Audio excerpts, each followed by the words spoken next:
दोस्तों, आज हम पढ़ने वाले हैं जनजातियों के परंपरागत कार्य के बारे में। तो चलिए स्टार्ट करते हैं। सबसे पहला प्रश्न है हमारा, निम्नलिखित में से लोहे के उपकरण बनाने वाली इस राज्य की जनजाति कौन सी है?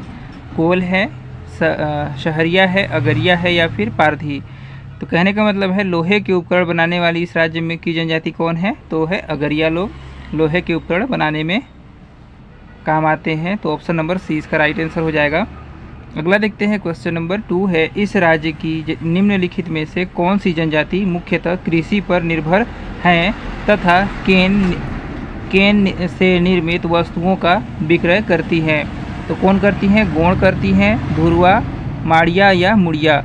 तो देखिए, धुरवा लोग केन से निर्मित गन्ने से निर्मित वस्तुओं का विक्रय करती हैं। तो ऑप्शन नंबर 20 का राइट आंसर हो जाएगा। अगला देखते हैं, क्वेश्चन नंबर 3 है, पारंपरिक रूप से लोहे का काम करने से संबंधित जनजाति कौन है?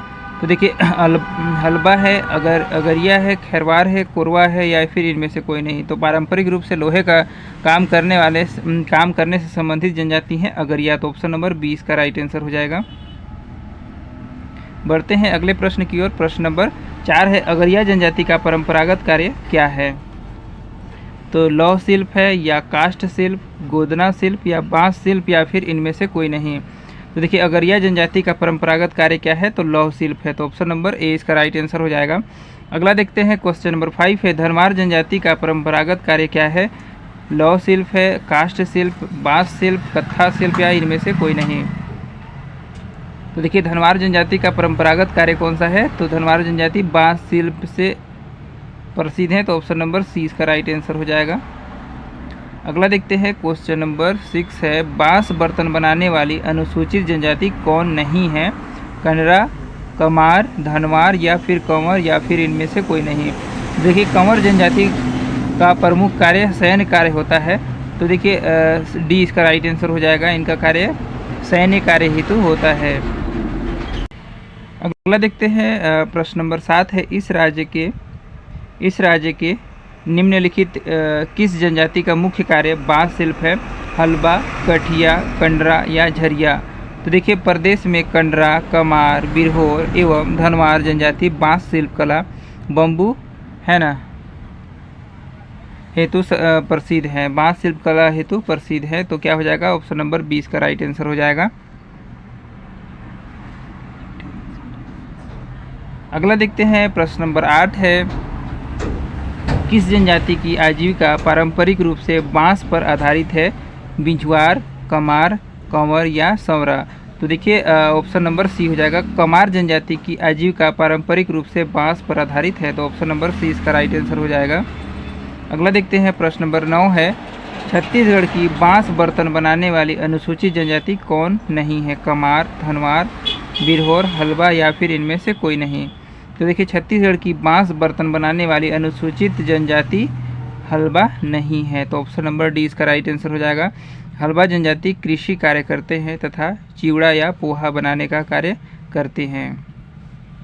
अगला देखते हैं, प्रश्न नंबर 10 है, छत्तीसगढ़ की कौन सी जनजाति टोकरी निर्माण के लिए प्रसिद्ध है? उरांव, कमार, बिंझवार, अबुझ, माड़िया? तो देखिए, छत्तीसगढ़ की है ना कमार जनजाति टोकरी निर्माण के लिए प्रसिद्ध है। तो ऑप्शन नंबर 20 का राइट आंसर हो जाएगा। अगला देखते हैं, प्रश्न नंबर 11 है, कत्था बनाने वाली अनुसूचित जनजाति कौन है? बिंझवार है, धनवार, खैरवार, मंझवार या फिर इनमें से कोई नहीं? तो क्या हो जाएगा? देखिए, छत्तीसगढ़ की खैरवार जनजाति द्वारा खैर वृक्ष से कत्था निकालने का कार्य किया जाता है। खैरवार जनजाति मुख्यतः सरगुजा क्षेत्र में पाई जाती है। तो क्या हो जाएगा? कत्था बनाने वाले अनुसूचित जनजाति कौन है? तो वो है ऑप्शन नंबर सी, खैरवार। अगला देखते हैं, प्रश्न नंबर 12 है, निम्नलिखित में से बांस बर्तन बनाने वाली अनुसूचित जनजाति कौन है? उरांव, नगेशिया, कंडरा, कंवर या इनमें से कोई नहीं? तो देखिए, बांस बर्तन बनाने वाली अनुसूचित जनजाति कौन है? तो वो है कंडरा। ऑप्शन नंबर सी इसका राइट आंसर हो जाएगा।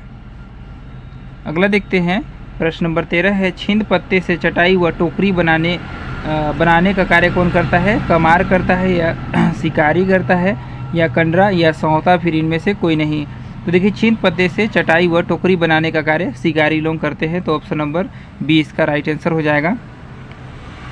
अगला देखते हैं प्रश्न नंबर 14 है, शिकारी जनजाति का परंपरागत कार्य क्या है? तो धातु शिल्प है, काष्ठ शिल्प, कपड़ा बुनना, चटाई और झाड़ू निर्माण, या इनमें से कोई नहीं।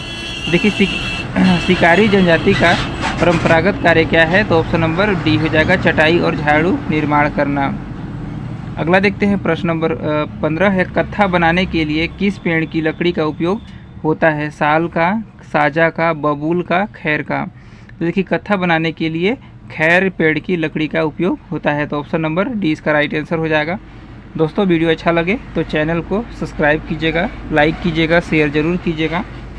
बढ़ते हैं अगले प्रश्न की ओर। प्रश्न नंबर 16 है, इनमें से किस जनजाति का पारंपरिक कार्य भूमि खोदना है? बैगा का, पारधी का, कोरकू का, या कमार का। तो देखिए कोरकू जनजाति का पारंपरिक कार्य क्या है? भूमि खोदना है, तो ऑप्शन नंबर सी इसका राइट आंसर हो जाएगा। देखते हैं कोरकू जनजाति छत्तीसगढ़ के सरगुजा संभाग जैसे कोरिया, सूरजपुर, सरगुजा, बलरामपुर में निवासरत हैं। कोरकू का शाब्दिक अर्थ है भूमि खोदने वाला, और यही इस जनजाति का पारंपरिक कार्य भी है। अगला देखते हैं प्रश्न नंबर 17 है, निम्नांकित में चिवड़ा पोहा बनाने वाली अनुसूचित जनजाति कौन है? पाव, प्रधान, परजा, हलबा, या फिर इनमें से कोई नहीं। तो देखिए चिवड़ा पोहा बनाने वाली अनुसूचित जनजाति है वो है हलबा लोग बनाते हैं, तो ऑप्शन नंबर डी इसका राइट आंसर हो जाएगा।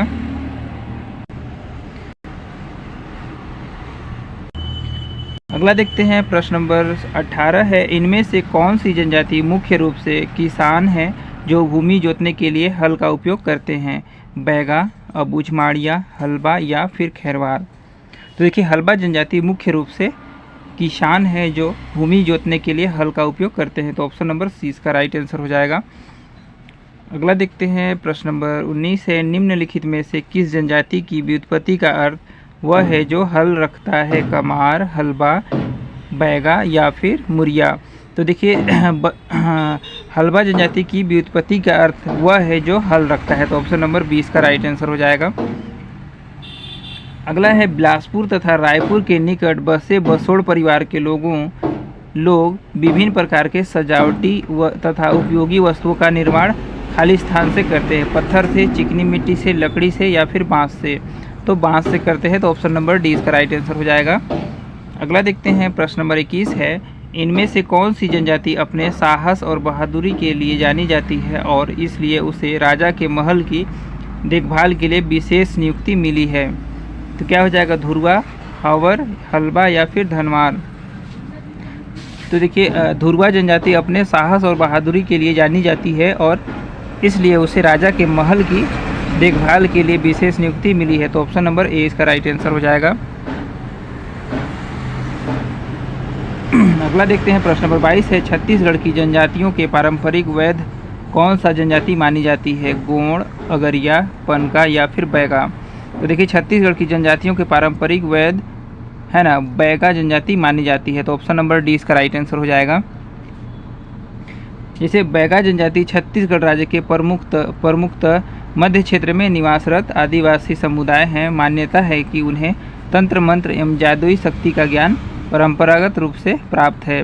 विभिन्न प्रजातियों के वनस्पतियों और जीवों के औषधि और उपचार गुणों के जानकार हैं। वे जड़ी बूटी देकर लोगों की बीमारियां दूर करते हैं। अगला देखते हैं प्रश्न नंबर 23 है, निम्नलिखित में से किस जनजाति समूह का अर्थ सेवक होता है? असुर का, भैना का, भथरा का, या फिर गदबा का।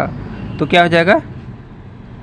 राइट आंसर हो जाएगा ऑप्शन नंबर बी हो जाएगा इसका राइट आंसर, डी भथरा का। ऑप्शन नंबर 20 का राइट आंसर हो जाएगा। देखिए भथरा जनजाति समूह का अर्थ सेवक होता है जो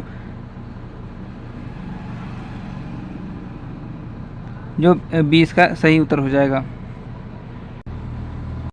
अगला देखते हैं प्रश्न नंबर 24 है, सरगुजा जिले की निम्नलिखित में से कौन सी जनजाति अपने धातु कला विशेष रूप से दीपक चिमनी के निर्माण के लिए प्रसिद्ध है? तो कौन है? तो मलार लोग हैं, तो ऑप्शन नंबर 20 का सही उत्तर हो जाएगा।